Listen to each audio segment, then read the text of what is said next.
This is Jessica Ziegler with Cartoon Collections, and we are talking to Chris Weyant today, a New Yorker cartoonist extraordinaire, kind of across the board. So let's just jump in right away with how you got started at the New Yorker. I started in the New Yorker. Actually, I first submitted with Lee Lawrence, and prior to Bob Mankoff being there, and I had been doing political cartoon work, and I was doing some gag cartooning for some cooking magazines and so forth, like cuisine magazines. And so I had been meaning to go to the New Yorker and submit. And I was young enough to think like, well, why not? And these are the days it was really, really challenging to get in. And I thought, okay, I'll take my batch over. And so I went over. I had a friend who was an editor there. So she said, I can get your portfolio at least in. This is what you have. These are the steps you have to do. Great. So I gave my portfolio to Lee, and Lee was really nice. He looked through it and encouraged me to submit to, again, nothing here. Yeah. Which was great, though, because they were all published work. Oh, so, like, because in other places you show your portfolio, you show your published work. Right. Here, I wasn't thinking, so it's like they couldn't have bought anything anyway. And it did make a reference to, like, not so many food-related cartoons. Yeah, right. So, it's all cuisine gags. Yeah. Cooking gags, vegetable gags. Anyway, so then that was fantastic, and I was really encouraged. And then it took me like a year, or 7 months, 7 months to a year to finally get another 10 together to go back and. Oh, wow. Okay.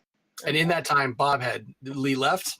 Okay. Bob came in, and then I submitted with Bob, and I'd say probably, I think it was like a month and a half after I did a cartoon on Prozac, holiday strength Prozac, and which he purchased, and that was my first one. Wow. So now, were you going in weekly at that point, or you started going in weekly at that point? Well, I think with Bob, I think I did weekly for the first, just for that first month. Okay. And I was working like, I had quit my regular job. I was in advertising, and I had saved up my money for a year to make a break into cartooning, which I had done on the side. Mm-hmm. And then I realized, well, I'm making no money in cartooning. So I would take these jobs. And one of the jobs I was working with at the time was at the famed Bear Stearns bank investment house. So I'd go on my lunch break over to Bob and submit each week. Oh, okay. And it was great. I was at the old office, and then the next office. And so was there any sense of panic for you when the editors changed from Lee to Bob, or did you kind of like not even realize that might change things? It's the blind ignorance. It's just like right, which it's the same thing. I'm going to take my stupid food cartoons to the New Yorker, and I'm going to get published. I love them. Yeah. It's like when you hear Roz's story, walking in with 60, and okay, yeah, we will take some of these. Right, exactly. So it's one of those things where you don't really know, unless somebody says there's a giant wall there. Sometimes you just don't know it. Yeah. Parlance of the day, but yeah. So there's the. I did, and then once you get the first one, that's what I tell everybody now, which is like getting the first one, and it's actually not that hard. Getting your second, third one, and oh, really? Those are the ones, because now then everybody has that gap, that famous. You get the first one in, you're all excited, and then I don't remember how long it took, but it took a while before I get my second. But you kept going. You were submitting every week at that point. Yep, every week. Wow. I think I've only missed I think 2 in all that time. 2 times. It was once for my stepfather's funeral, and then for my wedding. Okay. But on my honeymoon, I submitted because I did a batch in advance because I'm so excited. It almost becomes like an addiction, doesn't it? It is. We feel like it's like like Lotto. If you don't go in that week, well, that's the week they were going to pick your numbers for sure. That's right. That's right. So now, do you have like an art background? I took a lot of. I mean, I was always a cartooning kid.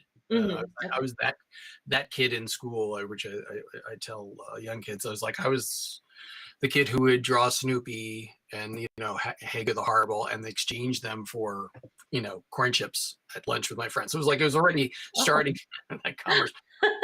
But it wasn't one of those things where you think. Where I was growing, my father had done some cartooning. My grandmother on his side was a fashion illustrator during the 1920s. My mom was a decorator, so she's very artistic. but the idea of going into the arts was like just never even approached for me. Yeah. So I thought I was going to be a lawyer. I was Oh. all prepared to go to law school, and so I took art courses along the way. I took painting courses in college. I gave them actually. I couldn't get into the art courses because I only had cartoons to show. Oh, And okay, yeah. the head of the art department at that time. Yeah. Now they would, but not at that time. They were like, "Oh, this is just not serious." Right. Yeah. You know, Yeah. so, Yeah. I remember being in art school and there were kids who were trying to draw like graphic novel-y type right. things. And they just, even back in the 90s, they just were not having it at all. Yeah, it totally changed, and you're like, you can't extrapolate a little. I know. It was always, but then I go, well, my college is not known for its art department, so. Right. So how did you get from wanting to be a lawyer to working in advertising? What happened was, so I was convinced, like, if you went in a Wayback Machine and you met me anywhere from like late grade school all the way through college, it was geared towards it. The law is really fascinating. It's exciting. The 80s and 90s were also a lot of law shows on TV, so they're pitching it all the time. But of course, practicing law is a totally different thing. And often you have to have a great memory recall, which I don't have, and you have to have a great ability to track in large amounts of information precisely, which I can't. So I realized after doing some internships and working at a very famous, notorious prosecutor in New Jersey, I had such negative experiences, and I realized this is totally not for me. So I took my LSATs. I was all ready to go. Let's get ready to apply, and then at the last minute, Did your parents freak out?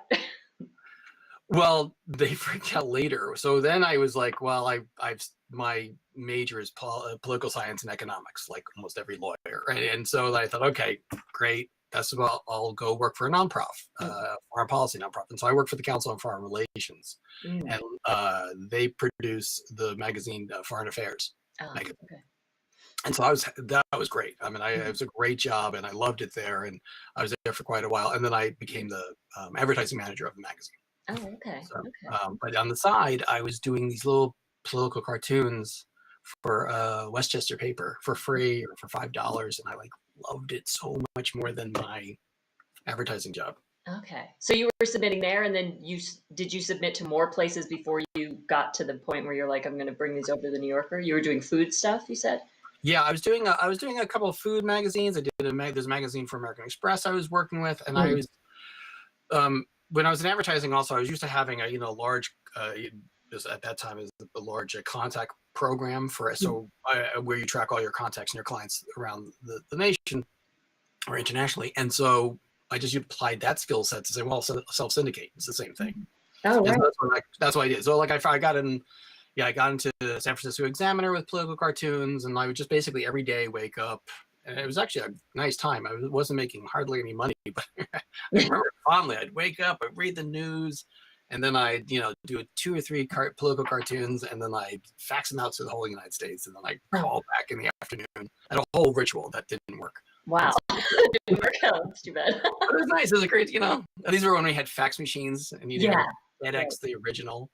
So it was expensive. Yeah, I bet. So I slowly did. I eventually did get. I started working for CNN as a cartoonist for them, and then I worked for NBC as a cartoonist for them, and it just slowly kind of built out and did other magazines. Sure. So at this point, who are you doing work for? Who are you doing cartoons for? At this point, a lot of I used to do Barron's and the Wall Street Journal and all those places, but so many of them have either they've lowered their rates or they've gotten much smaller, so or they don't take cartoons at all. So at this point, I work for the Boston Globe, which I do something with them, a spot every week, and I also work with other places like Playboy and so forth. Oh, okay. Okay. So, and then I also do advertising work, and we also do children's illustration. So yeah. Tell me a little bit about your children's illustrations, your books that you've got. So we.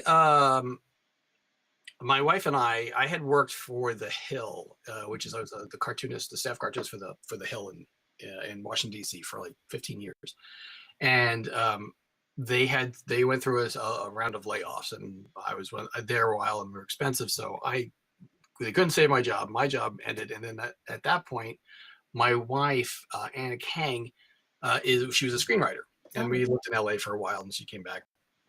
Anyway, she'd been saying for ages we should do something together. We should write a book, and I've always I'm way too busy. It's a lot of work to get something up and going, and so I had the time. So around 2014 or so, we started looking at doing something together, and she wrote a couple stories, and then we worked on it, and then we brought on an agent, Mm-hmm. who I adore, which is Holly McGee from Pippin Properties, and I talked with Holly, and Holly knew my work, and I actually know her through Harry Bliss. Oh, okay, yeah. Who represents, he's one of her first clients, Oh. and she also represented Steig in the Steig family. Mm. So anyway, we showed her some stuff. She picked one out. Said, "Oh, this is it." It was the throwaway script. That really? we had. There were 4 scripts, so definitely it. And then there's this 5th, and that was the one she picked. And then that one actually sold, and it ended up becoming "You Are Not Small," which is was a really great book for us. Now we have a series. And you guys have kids, right? Yeah, we do. Did you find that you were more inspired to work on those projects once you had kids, and when you have kids, the children's books become more of a thing in your life, kind of right all the time. That's right. I mean, when you have kids, and we're at the stage where I have a 9-year-old and a 13-year-old, and we're at the stage where they're getting rid of some of their children's books. I'm like, no, I'll take them back. I know. Yeah. I've always been a huge fan of children's book. I mean, we have this really wonderful illustration, these pieces of illustration. And so I've always been, even as a single male, when I wasn't dating, I still go into the libraries to read the children's books. Yeah. So it is something that I've kept a lot of mine from when I was younger. I always think of them as the kind of the first art galleries for kids. Yeah. Because you sit on your parents' lap, and when you can't read, you just go over the drawings. So I remember Sendak stuff, and I would look at everything, and that's if you want to stroke a artist's ego, that's like the good audience, right? They're really going to look at what you did and all the little things you put in there, and thank you. So details, yeah. So when I had my kids, it was great because we could introduce them to books, and it was really part of our lives. But I think the thing that it did do was give us an education in the modern. The styles change, and so after a while you really do read 1,000 books, do 1,000 cartoons. You'll get the hang of maybe right the feeling for it a little bit, and that helped a lot. Yeah. So what sort of materials do you use generally? Are you pen and ink or? Yeah, I'm still I'm still pen and ink. When with newspapers work, because the color is kind of hard to reproduce on newsprint, I will use Photoshop for coloring. And then if I'm doing something like with the New Yorker for the daily, if something is very immediate or we have to get it out, or maybe I'm doing some advertising work, I'll use also. That's why I use I can use Photoshop and some of the great pens they have. But they're still not. The technology for me is not entirely there yet. There's still, you can see a repeating pattern. They have these great washes, and boy, they look just like an ink wash, but you can't entirely make mistakes. And doing Command Z is dangerous. Yeah. Keep making it right. Don't make it right. So my goal as an artist is to let go more and more of to let it look more and more like my sketches, and to look more and more loose and immediate, and be braver that way. Sure. So Photoshop for me can be a real curse, where I just kind of take all the life out of the cartoon. Yeah. For your books, are you doing the color with watercolor or? Yeah. Okay. I'm doing all with watercolor. There's some things like signage, where I have to work on some sort of crazy angle I can't figure out. Photoshop will help me do that a little bit, or it'll help me on things like reds, which don't really pull well in with watercolor, so you can get that vibrancy you want. So I'll limit it to that kind of thing. Okay. But other than that, I just I really like watercolors, what they do. I like the lack of control. They're hard to control. Yeah. They make lots of mistakes, which I adore.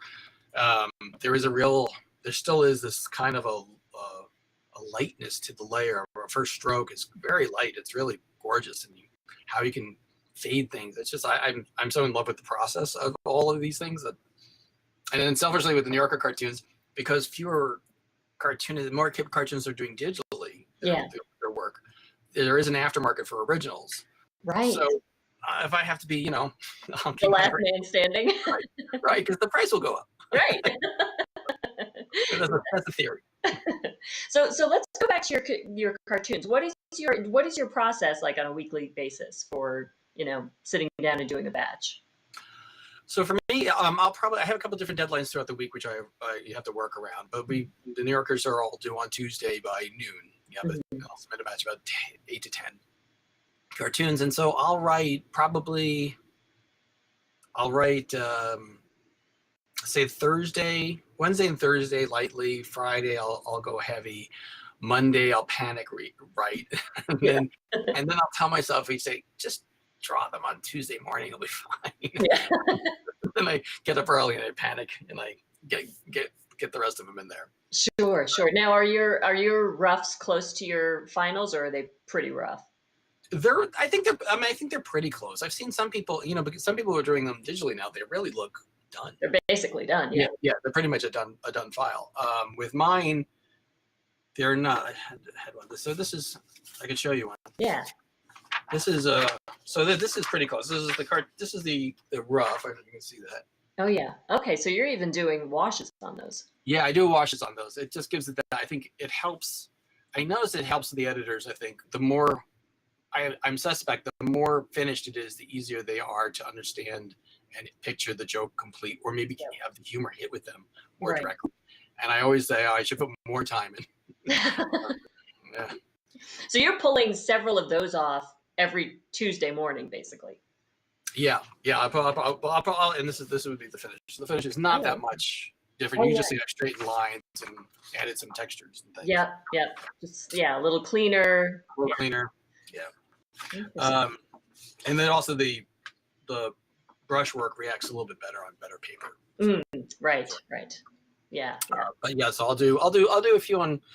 I'd like to be like, I think it's Sam Grocery, like he just kind of works his way through and does them like a grown up. You do a little every day, and I can't. I'm still cramming it. On Monday night.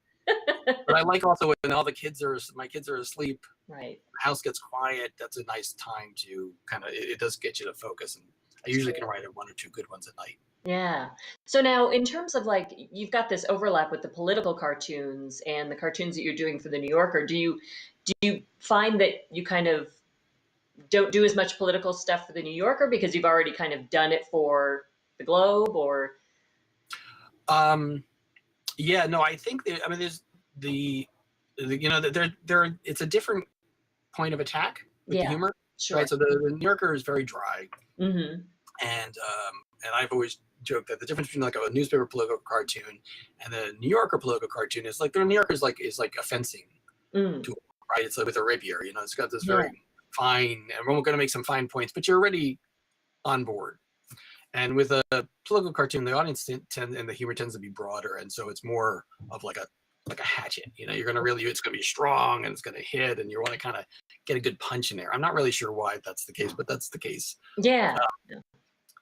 It's just like also the New Yorker cartoons, because they're often black and white, it actually lends itself to that it makes that very direct, from paper to mind, so fast, under a second, and it hits harder in some ways, even when it's you're not doing a caricature, or you're not you're talking about, maybe it depends how you approach it, but I tend to be things that are how they're affecting us, as how politics affects us, what we expect, as opposed to just making fun of.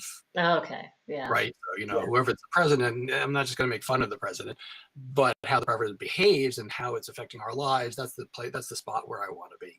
Okay. Yeah. So,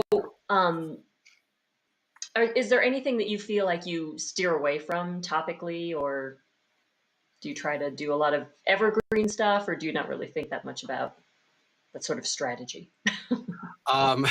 No, I do. So for me, it is actually evergreens is the spot that I like to be. Mm-hmm. I talk with David Cypress about this, which is the hardest one for me to get is, can I create a topical cartoon that is also evergreen? Yeah. So I was a big fan of all the, I have a whole collection, like a lot of cartoons of all the cartoons from the 1940s, the yearbooks they have of all this, and it's great because you can look back and you get a real sense of history of, they're talking about Truman, that's great. And Dewey's a big funny topic. Yeah. But if you can do one that hits again this middle ground Mm-hmm. where you're speaking sort of more to a universal truth Mm-hmm. and to the cycle of politics, right? Because the names change, but these characters, as we know now, come back Yeah. every so and power corrupts in a certain way or affects us a certain way, or technology affects our lives and relationships. Like that's what I'm mostly interested in. Yeah. So I will try to do that, which is, can I create a political cartoon using a metaphor like a king or or whatever, to have something that will actually last, and you can come back to in 30 years and it'll still sadly It'll work. Yeah. be, you know Yeah. and that's when you can get it. It's because you're taking away all the crutches, and it Yeah. makes it a Right. little bit more challenging. So tell me a little bit about the fellowship at Harvard. Fellowship, yeah, yeah. Yeah. So there's a fellowship. There's a really great journalism fellowship at Harvard called the Nieman Foundation Mm. for Fellowship for Journalism, and it was, I think, Robert Lighton had told me about it. Okay. And it was in that period where I had just left the Hill. I'm thinking, well, what do I want to do with myself? And one of the things we had just started doing there was tracking how cartoons perform digitally. Mm. Okay. Right. So one of the issues they have with cartoons is that people, editors specifically in newspapers, will look at cartoons and think, well, the political cartoon or an editorial cartoon is there to make you laugh, but you pay for it. It's kind of expensive and it has no other value. Mm-hmm. But it's a very old school way of looking at it. The truth is that when you say they're also very focused on their digital platforms and how they perform, right? They're constantly tracking articles. Right. Every publisher does. The cartoons, when we're looking at the Hill, we outperformed everything because, of course, Yeah. people are sharing articles, but they're not sharing them like they do the cartoon that hits you right away. Right. And the cartoon is absolutely perfectly designed for this period, even though it's a very old kind of art form that really had its heyday in the 30s and 40s and the 20s. It's designed for being, can I give me something that is visually stimulating, that delivers instant content, Mm-hmm. and grabs your attention from it, that you can see on a handheld device. Right. Right. Yeah. When you say, if you talk about meme, the editors get it. If you say it's a cartoon, they go, just don't. That disconnect, it was maddening. Yeah. Yeah. I'm sure. Right? So how did you? What did you go into it trying to determine? Like, what was your thesis? Well, so my thesis was so I said, they just said you had to apply, you had to have some sort of business plan that worked with journalism, and it could be anything. You don't have to follow that plan, but they want to make sure that you're going to be approaching this fellowship. It's a whole year-long fellowship, and you can't be working or publishing during that period. You can't? No. Oh, wow. So it's a paid fellowship. Oh. And it's really lovely in every possible way. And if anyone wants to do a phenomenal fellowship, if you can get in, it's just the greatest. They're wonderful and stimulating. I'll tell you some of the benefits in a second. But the thing is, if you would take a whole year off, and you had to have at least a plan for your application. My plan was to say, I'd like to study this, to examine how to reposition cartoons in the business model. So there's no longer specifically for editorial cartoons, but it's no longer that it's just we're part of the editor's plan, but rather it's a publisher's plan. Right. So like, if I want to generate revenue, and by making sure for advertisers have the proper numbers in terms of clicks and views and shares and time spent, Mm-hmm. I need a tool. Well, the cartoon is your tool. You already have it and you're paying for it. So why not get a little ROI on that investment, as opposed to thinking it's a burden and we're going to cut it from our budget? Rather think, no, let's move it to our front page because it's going to attract eyes and bring people deeper into the page. The paper. And so I created a small study, which I'm still working on. But what we're finding was that was absolutely the case. People, when they go through a cartoon, if you go to a website and you click on the cartoon, you'll actually stay on that site up to 25% longer than you would if you went through something else, because that you'll obviously share and do all those things. But in terms of just being in the presence of reading more, spending more time, which is the metric that people are more interested in now for advertisers, how many eyes, how long will you go into other things? The cartoon really does that. Yeah. And people are coming back frequently if they know that they're going to get Right. And then it's always like it's the Howard Stern thing. Like, if you hate me, you'll click on me. If you love me, you'll click on me because you want to see, and you're going to come back the next day just to yell at me in the comments, right? So like, Right. like, I mean, this is a good thing. And if it's just for with, like, say, with the New Yorker work, which is a little lighter, if it's just you want to have that part of your day as good laughter each day, or topical laughter, or things about relationships, it's a good part of your day. And I think my theory is that when the news we're in a communication age where the news is pretty intense, and we're overloaded by it. Whatever the news day is, even a quiet news day, is a lot of information. And if it's not here, it's overseas. There's always terrible stuff. And I think it's like that New York Times putting like the Mark Bittman, how to cook your turkey. Right. You're like, oh God, you click on that, you open up the Times, and you look awful. Yeah. You're having coffee, and like, well, man, how do you cook a turkey? I'll just go back for a while. I'll slowly get into the paper, Right. And I think the cartoon does that too. Like, it's like a soft landing into a hard news cycle, Yeah. So that's why I went to study. That's why I pitched was in my application, and they were kind enough to accept me. There's only been 2 cartoonists, myself and Doug Marlette. So I didn't actually think I didn't think I had a chance.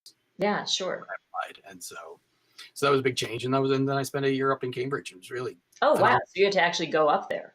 Yeah. So you lived there. And my kids were in school, and they were all supposed to come, but they didn't want, they were at the end of grade school. They wanted to do that year. My youngest was about to go into kindergarten. And so they stayed here, and I would go back and forth to Cambridge every weekend. Oh, wow. Yeah. Or back to my home and up to Cambridge for the few days up there and a few days back here. And so it was an exhausting year, but it was great. It was really great. Yeah, you were saying there were benefits that you wanted to. Oh yeah. So the thing is, like, not only do they you have access to all of Harvard, but you have so you'll take classes. They'll run a program, an educational program that talks about journalism and visual arts and photography and all kinds of stuff. They'll bring in phenomenal speakers. It reminded me actually a lot of being in a think tank where speakers would constantly come, and they're the big names of the day. It's always exciting. But then you also you have to take some courses there, or you're going to audit them, but you have to take at least one. Most people take somewhere around 4, and of any of the schools in Harvard. So, and it's all for free. Oh, wow. What did you take? But it gets better. Then it's also, you get free tuition to go to any of the Boston schools. Oh, really? MIT, Boston University, Tufts. Wow. My wife went to Tufts, and so the other thing is your spouse also gets free tuition. It's crazy. Yeah. So, and I went to Gettysburg. It's a great school. It wasn't Harvard. That was interesting to go back at a later age and try that. But I took some really great, I took some writing courses and some courses that looked at literature, which is something I haven't done in a million years. Because I was at Harvard, I love archaeology, so I wanted to go take, Harvard's got the famous old archaeology. They're great. So I took some archaeology courses. I took a course at the Graduate School of Education. I did some stuff at MIT. It was great. Yeah, it was really that's fun. amazing. So now the what you're working on, do you have any sort of like deadline to? I mean, I know that you're out of the program now, like your year is up. So is it just kind of like on you to finish the project? Do you have to deliver anything to them? No, they have this really wonderful program, which is they want you to present an academic plan, but a study plan, mostly to see that I think that you're serious and that you have some sort of direction and narrative for yourself. And but then once you get there, if you want to follow it, that's great. If you want to adapt it, that's great. And if you don't want to do it at all and go follow something else, that's great. And what I loved about the program is it's really there to reinvigorate you as a journalist. And whether you're a visual journalist or you're a written journalist or a long-form journalist, whatever, and then to get you to kind of reposition yourself and give you that time.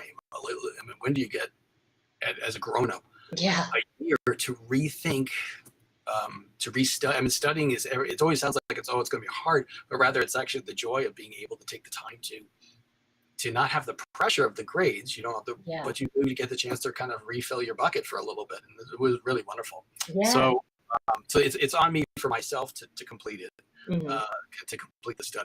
Part of the way the issue that we're having is that with it takes a lot of time to get newspapers to kind of join on. It's we do it all anonymously to protect their information, but then they're so strapped. Getting the digital person to go and set this up for them is really hard, and it takes a lot of time. And Yeah.